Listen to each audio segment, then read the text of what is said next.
You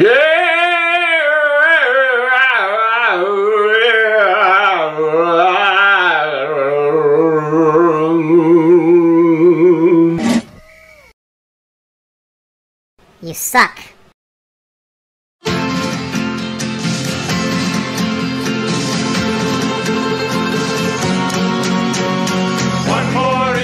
Well, you slime-eating dogs, you scum-sucking pigs, you sons of a motherless goat.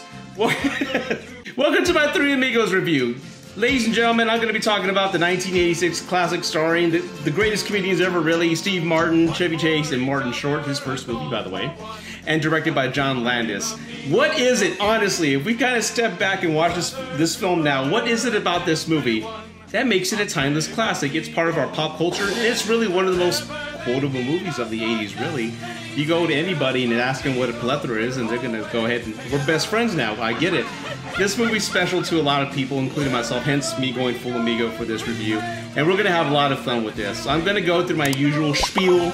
I'm going to talk about some facts about the movie, some deleted scenes that I didn't know of that were spoken to on the Blu-ray, and just how the film got started, and little did you know facts that maybe would pique your interest, okay? So let's go ahead and get started on the Three Amigos review. Now, what's the film about? Set in 1916, the tale of three silent movie stars, Lucky Day, played by Martin, Dusty Bottoms, that's a hell of a name, and Ned Little Nettie, Nederlander, played by Martin Short, who have their contract terminated and head to Mexico to put on a show for a village. The problem is, the confused actors have no idea they've been hired to get rid of the evil and infamous deadly El Guapo. What does that mean? Infamous? Oh, Dusty. Infamous is when you're more than famous. This man, El Guapo, is not just famous, he's infamous. Written by Steve Martin, Lorne Michaels from Saturday Night Live, and Randy Newman, yes, a songwriter, these three writers wrote a film, and Steve Martin describes the film best as three naive simpletons who find themselves way in over their heads in a situation in Mexico. And that's how they treated the film. These guys are just simple guys, they're very sweet and they're naive, almost children-like in a way. And that's the approach they went with, putting these guys in horrific danger in Mexico. And John Landis directed the film. As we all know, John Landis had an amazing career in the 80s, and him and Lorne Michaels had a great relationship because the last film they made, The Blues Brothers, which is the very first Saturday Night Live character adaptation to the big screen, had a lot of great success. So that was a great camaraderie and great partnership. So they continued to work together for this film. The problem was, believe it or not, John Landis wasn't present on the set most of the time. He was in court because of an accident that happened during the Twilight Zone, the movie. But yeah, he wasn't on set all the time. So that's why the film, and I'll discuss this later, feels a little different halfway through. Three men such as these, El Guapo would not dare to enter our village.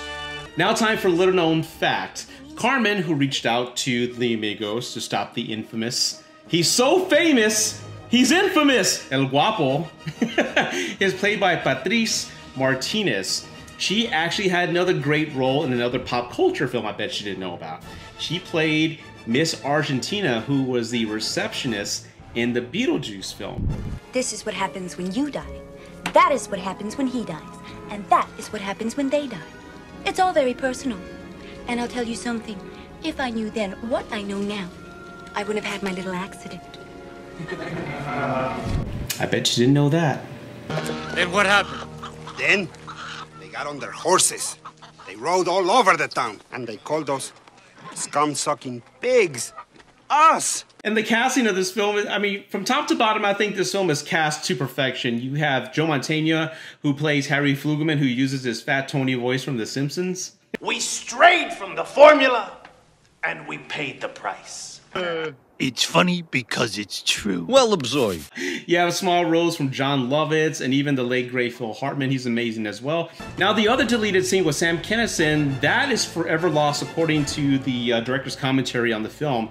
The scene involved after Carmen's kidnapped by El Guapo, the three amigos go off to El Guapo's place. In that segment, as the three amigos are riding off, they then meet a Native American Indian played by Sam Kinison. Sam Kinison, who was also a cannibal. He somehow captures Steve Martin and Martin Short, and Chevy Chase has to kill him. And in that deleted scene, he does shoot him and he's dying, and he's showing Chevy Chase pictures of his kids, showing that he was a family man, and Chevy Chase's character, Dusty Bottom, starts crying in the scene, and it ends up being like a traumatic scene in a way, but also funny. So they actually wanted to keep it, but again, at the same time, Sam Kinison had a lot of drug problems that Warner Brothers kind of wanted to distance themselves from, so they didn't keep it in the film. And in the restoration of the film, they weren't able to find the footage. Apparently, it's been forever lost, which is too bad. Now, another scene that actually wasn't filmed but was mentioned in the director's commentary was after they deal with Sam Kinison, they then run into Native Americans. And at that point, they're captured and they're going to be eaten alive, and they're buried in the dirt up to their necks. And Steve Martin has the idea and tells the chief that if you don't let us go, our God's going to be furious. But Steve Martin knows that there's an eclipse coming. He goes, if you don't let us go now, he'll block out the sun. And then the eclipse starts, right? And the Native Americans freak out, but the chief looks up, he goes, that's an eclipse.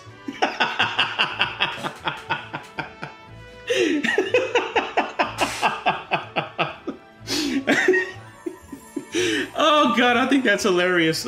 Again, they were talking in the director's commentary that it would have cost too much. They would have set up for 3 days to shoot that entire scene, get people in costume for that one joke. But in my opinion, I think it would have been worth it. But that's one scene that was not shot, but should have been made. It's a clips. Now, if you ask me, there's that one piece, one 20-minute piece within the film that does not match the rest of the film. The film is a straight-out comedy, correct? But in this 20-minute segment, the film honestly feels like a cartoon. After they leave Santo Boco to go save Carmen, they camp out, and there's the blue shadows on the trail, and then they're singing horses, and like, what? And a talking turtle. Good night, Ned.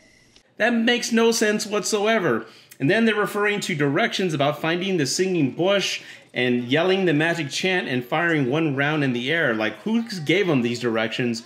And now we have a supernatural occurrence happening with a singing bush. It doesn't match or doesn't fit within the rest of the film. So I'm curious why that took place. I did a lot of research, and I know there's 2 directors, and I believe that other director, I believe his name is Mosley, that was his call because it doesn't match the writing styles of Steve Martin, Randy Newman, or Lorne Michaels. So I'm very curious about that piece. I mean, is it just me or it doesn't fit? I mean, you let me know in the comments below. Now, one of the last topics I want to discuss about the film is its writing. The film's writing is unbelievably funny. Like I said, it's one of the most quotable films ever. Plethora.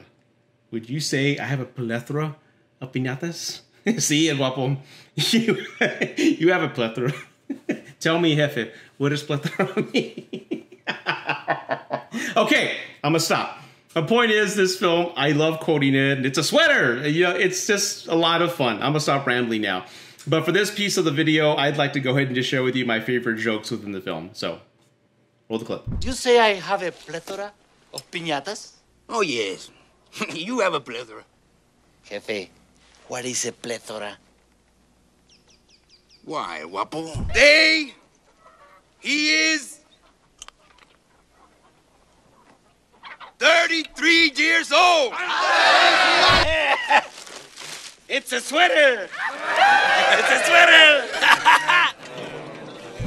Well, we could take a walk and you could kiss me on the veranda. Lips would be fine. I've had enough of these Yankees! Not so fast, El Guapo! Or I'll fill you so full of lead you'll be using your dick for a pencil. What do you mean?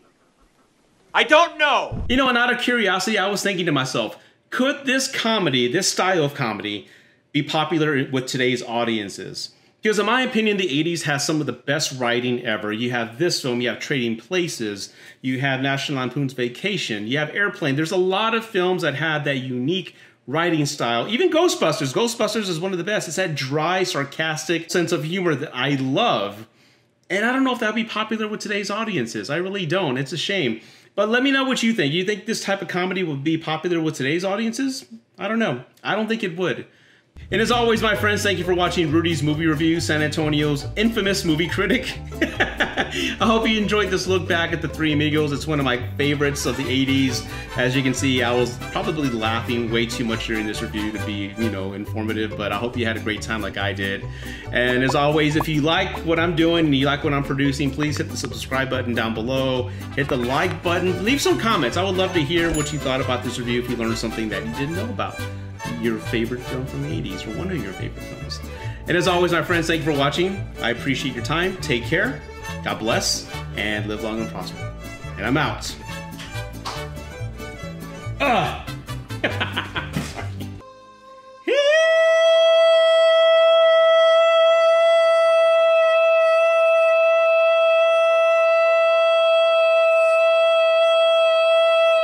I can't do it.